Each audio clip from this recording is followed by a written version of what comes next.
მოგესალმებით მეგობრებო, დღეს მოვამზადოთ მაყულის მურაბა. 1 კილო მაყვალს მოვათავსებ ჯამში, ჩავყრი ფენა-ფენა, ჯერ ცოტას, დავაყრი შაქარს. ისევ შაქარი ზემოდან. 1 კილო მაყვალს გავუკეთე 1 კილო შაქარი. გავაჩერებ ახლა ცოტა ხანს, დაახლოებით 4-5 საათი. წვენს რომ გამოიღებ, შემდეგ მოვადუღებთ.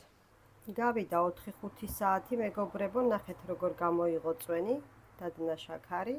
ახლა დავდგავ დაბალ ცეცხლზე და ვადუღებ 5 წუთის განმავლობაში. აი, დაიწყო დუღილი, ახლა ვადუღებ დაბალ ცეცხლზე 5 წუთის განმავლობაში და გადმოვდგავ ცეცხლიდან.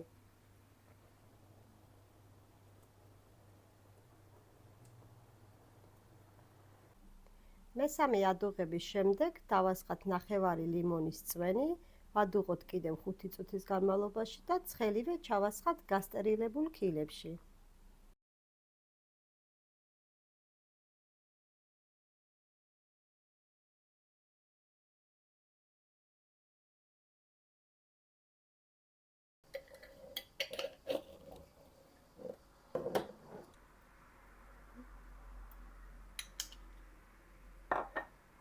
გემშვიდობებით მომავალ გემრიელ რეცეპტამდე.